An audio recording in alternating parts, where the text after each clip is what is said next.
Bendiciones y mucha salud a toda nuestra audiencia de su canal Tecnologías Divinas a través de tu espacio preferido, Cápsulas del Reino. Muy bien, señores, aquí estamos de nuevo con ustedes, firmes, constantes y determinados en el trabajo, en la obra, en la tarea que tenemos asignada de parte del Eterno, desde la misma eternidad, y que en el tiempo, en nuestro espacio, acá ahora, pues nos toca a cada uno lo que somos llamados a esta colosal y titánica tarea, como lo es producir el entendimiento de las Escrituras y que cada quien pueda tener un entendimiento preciso, conciso y exacto de cada uno de los temas bíblicos dentro de su espacio de tiempo. Muy bien, nosotros hemos iniciado un tema ya que está en desarrollo, está en curso, como lo es el tema sobre la batalla de Armagedón. Y hoy vamos a estar cubriendo la cápsula número 2. Y para ello yo le voy a invitar, por favor, que vaya a su Biblia, al libro de Apocalipsis. Es allí donde estamos disertando este tema. Apocalipsis capítulo 16, vamos a leer el versículo 14 y luego leemos el 16. Dice así las Escrituras: pues son espíritus de demonios que hacen señales y van a los reyes de la tierra en todo el mundo para reunirlos a la batalla de aquel gran día del Dios Todopoderoso. Verso 16. Y los reunió en el lugar que en hebreo se llama Armagedón. Ok, en los próximos 20 minutos yo te voy a pedir pues tu mayor disposición de aprender. Quiero apelar a tu empatía, a tu seriedad y sobre todo a tu actitud enseñable. Yo quiero que entiendas que estamos hablando de un tema que, si bien ha causado terror, lo usan para psicoterror, ha causado incertidumbre, tristeza, dolor. Es decir, los habitantes del planeta Tierra, en un 95%, cuando escuchan de estos temas, como se enseñan hasta ahora, como lo ha hecho el sistema dispensacional, pues tienen un futuro totalmente cataclísmico, terrorífico, y las ganas de vivir, las ganas de proyectarse, de expandirse en el futuro, por supuesto, tienden a menguar, a mermar. Pero nosotros acá estamos para demostrarte que no es así. Queremos mostrarte la otra cara de la moneda, la que nunca te han querido mostrar, y queremos que escuches, leas la historia no contada. De eso se trata. Muy bien.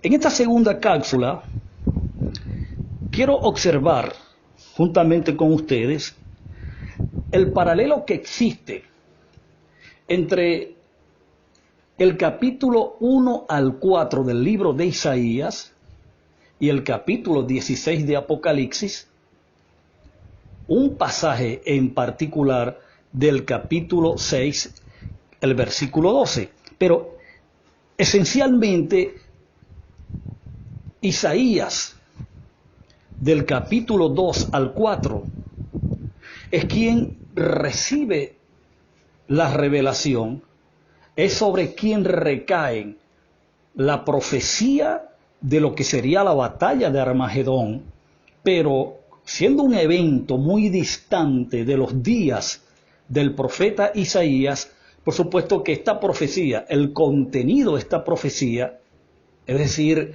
el entendimiento, el conocimiento de esta profecía, fue sellada, fue encerrada en códigos proféticos hasta el tiempo señalado por Dios, donde estaría la generación presente que le tocaría vivirlo, que le tocaría entenderlo y le tocaría ejecutarlo, es decir, llevarlo a efecto. Muy importante entender esto. O sea, Isaías es quien inicialmente es donde el tema se da a conocer, pero luego ya en el libro de Apocalipsis, entonces tenemos al apóstol San Juan con esa capacidad apostólica, como lo mencioné en el paréntesis que abrí en la cápsula número 1, sobre la capacidad o una característica incuestionable en el ministerio apostólico, como lo fue el decodificar la profecía o los códigos proféticos para producir el entendimiento, claro está, cuando tocaba en el tiempo señalado por Dios a la generación que le iba a tocar verlo cumplido, que le iba a tocar vivirlo.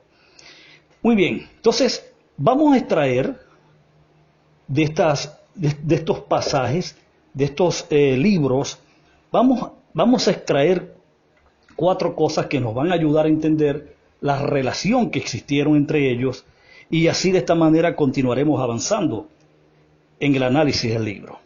Ok, lo primero que podemos ver es que ambos, tanto Isaías, repito, como Apocalipsis, se ocuparon de los días finales o el tiempo del fin. Isaías lo dijo en el capítulo 2, versículo 2, que en los días finales, ¿ok? El libro de Apocalipsis es un libro que se escribe en el tiempo del fin, refiriéndose al mismo evento. Los profetas del Antiguo Testamento intercambiaron términos para referirse a este evento o a este tiempo de espacio, a este tiempo de tiempo, y valga la redundancia, donde estaban enmarcados o había un conjunto de eventos proféticos que tendrían cumplimientos. Y ese tiempo comenzó con la manifestación pública del ministerio de Cristo. Entonces, en eso se coincide total y absolutamente, y siendo Apocalipsis el cumplimiento de la visión del libro de Daniel. Por eso cuando usted lee Apocalipsis, en el versículo número 1 del capítulo 1, usted va a ver allí que la urgencia que el ángel le muestra a Juan era que el tiempo estaba cerca para el cumplimiento del contenido del libro. Y luego cuando el libro está terminando de escribirse, ya a punto de terminar de escribirse, fíjate que el ángel le dice a Juan lo contrario de lo que le dijo al profeta Daniel. Le dice, no cierres las profecías de este libro porque el tiempo está cerca. Ahora, la pregunta que nos debemos hacer a esta declaración es que ¿estaba cerca de quién? ¿De nosotros? ¿De una generación futura? Por supuesto que no. Estaba cerca de la generación de Juan el apóstol. Estaba cerca de la generación de la iglesia del primer siglo. Fue en el futuro de ellos que se iba a ver el cumplimiento total y absoluto de este evento. Eso no tiene ninguna relación en nuestros tiempos, ni mucho menos en tiempos futuros. Es en ese tiempo. Pero lo que quiero que vea es que están relacionados como primera coincidencia en los 2 libros. Número 2, ambas profecías previeron la guerra. Yo quiero que usted anote rapidito para que ganemos tiempo. Usted lo puede ver allí en Isaías 3, capítulo 25, y lo puede ver también en el capítulo 16 de Apocalipsis, versículo 14, 15, 16, etcétera, etcétera. Número 3, ambas profecías previeron que en los días finales o en el tiempo del fin, Israel sería como Sodoma. Isaías 3, tome nota, capítulo 3, versículo 9, y Apocalipsis 11, 8. Yo quiero aquí hacer una mención interesante sobre este aspecto en cuanto a coincidencias que habían en el libro de Isaías del capítulo 2 al 4, como el nacimiento o el derramamiento profético de lo que iba a ser la guerra de Armagedón, y luego en Apocalipsis 11, capítulo 8. Fíjate que cuando se compara a Israel con Sodoma, se está hablando de ese aspecto promiscuo e inmoral que la nación judía asumía como lo hacía Sodoma. Sodoma en la tipología hebrea es característica de inmoralidad, de promiscuidad, de prostitución.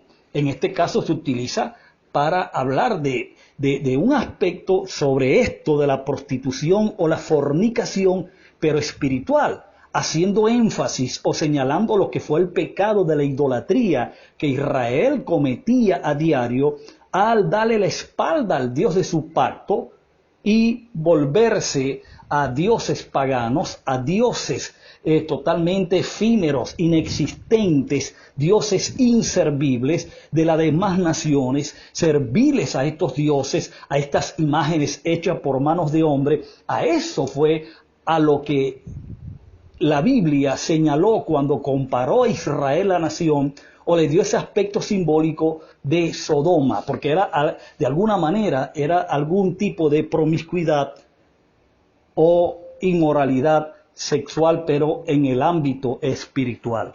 Entonces, a eso también hizo referencia, o hay una coincidencia en estos dos libros.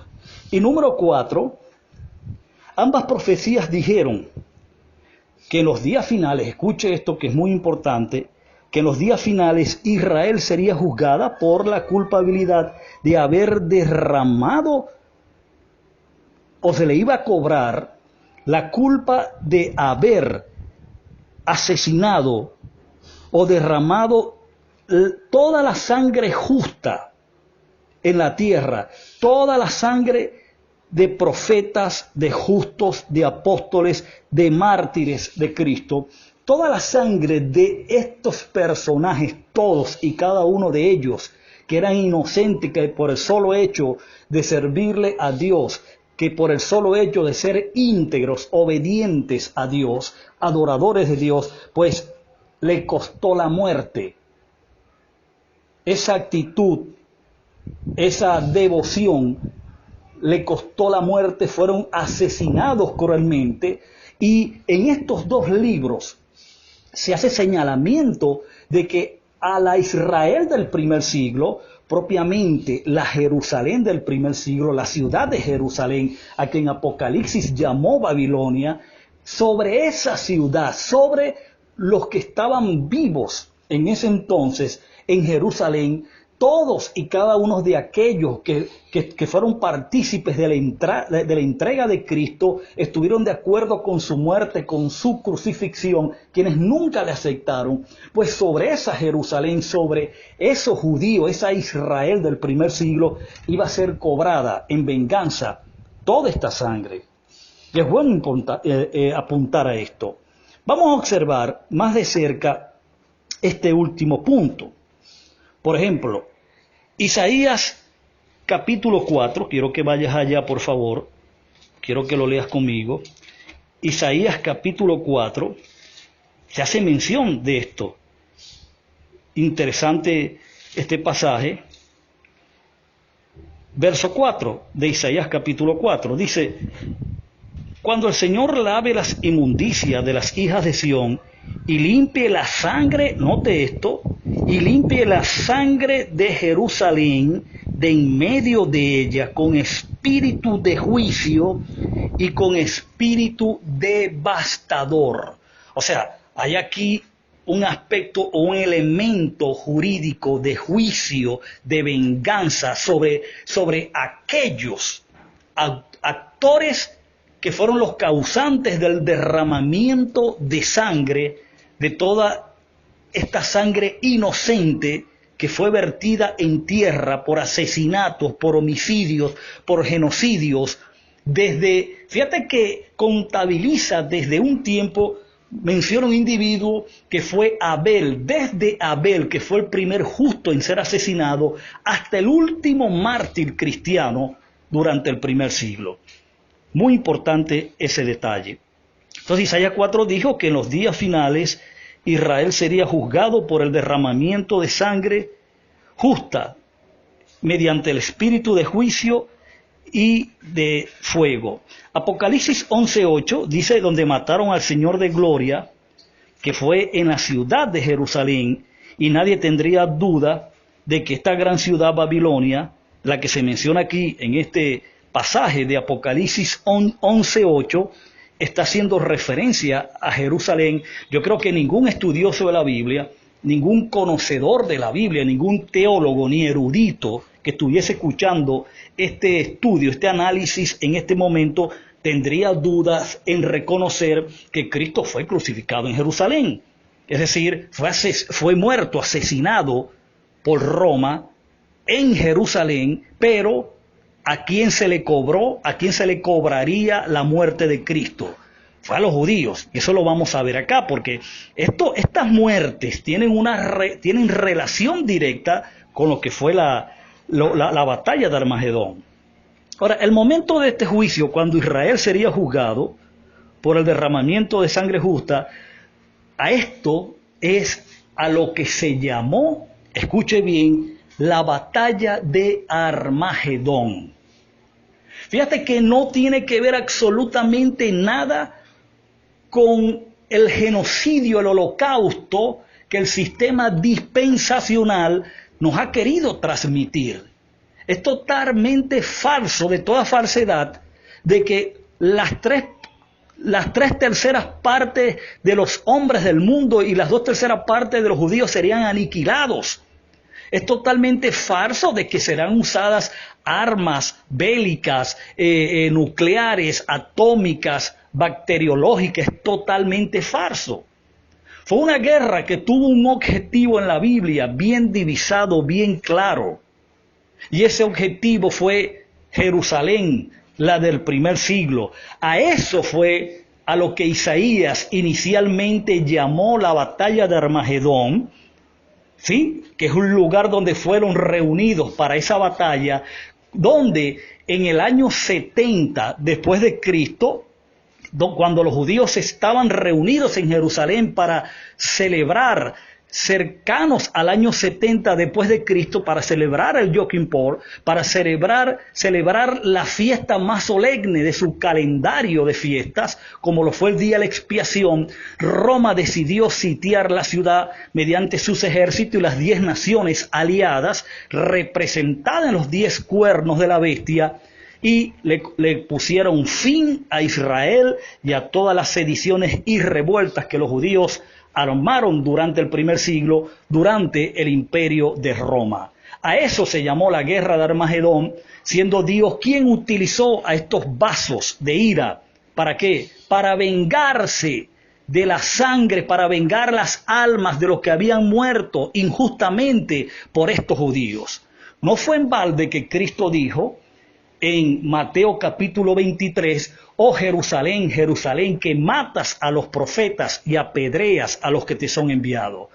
Fue la ciudad de Jerusalén, fue la Jerusalén del primer siglo, la Jerusalén de los días de Cristo, la Jerusalén de los días de los apóstoles, sobre quien recayó todo el juicio por causa de las muertes ocasionadas en aquellos días. Entonces, fíjate que estamos hablando de un tema que cada vez se nos pone más claro. Fíjate, ahora ve Apocalipsis, por favor. Mueve tu momento Apocalipsis para que lo puedas ver al 2020 y puedas entender entonces ya, de entrada, ya en esta segunda cápsula, puedas entender entonces que la Biblia llamó la batalla de Armagedón, fue al cobro de toda esa sangre justa, porque Dios no iba a tener por impune a los asesinos y criminales de todos los siervos, de todos los hombres y mujeres, de todos los profetas y apóstoles que Él envió, y en las manos de los judíos fueron asesinados. Dios no iba a dejar impune estas muertes causadas por el Israel, especialmente o propiamente el Israel del primer siglo. Apocalipsis 18, por favor, versículo 20 y 24. Mira cómo dice: y la bestia fue apresada y con ella, me equivoqué, es el capítulo 18, disculpe usted, ahora sí llegué. Versículo 20 dice: alégrate sobre ella, es decir, sobre la Babilonia, que era la Jerusalén del primer siglo, alégrate sobre ella, cielo, y vosotros santos, apóstoles y profetas, porque Dios os ha hecho justicia en ella. ¿Por qué en ella? Porque en Jerusalén estaba la sangre de todos estos personajes que fueron asesinados por Israel. Verso 21. Y un ángel poderoso tomó una piedra como una gran piedra de molino y la arrojó en el mar, diciendo: con el mismo ímpetu será derribada Babilonia, la gran ciudad, y nunca más será hallada. Y voz de arpistas y músicos y flautistas y de trompetero no se oirá más en ti. Y ningún artífice de oficio alguno se hallará más en ti, ni ruido de molino será oído más en ti. Verso 23, luz de lámpara no alumbrará más en ti, ni voz de esposo ni de esposa se oirá más de ti. Está describiendo a Jerusalén, porque tus mercaderes eran los grandes de la tierra, pues por tus hechicerías fueron engañadas todas las naciones. Escucha el verso 24, especial atención, dice: y en ella se halló la sangre de todos los profetas y de los santos y de todos los que han sido muertos en la tierra. De esta manera culminamos, porque el tiempo se nos acabó, pero usted esté preparado para la próxima cápsula. De manera que el tiempo que me queda es para despedirme y desearle que continúe teniendo un bendecido día. Será hasta la próxima.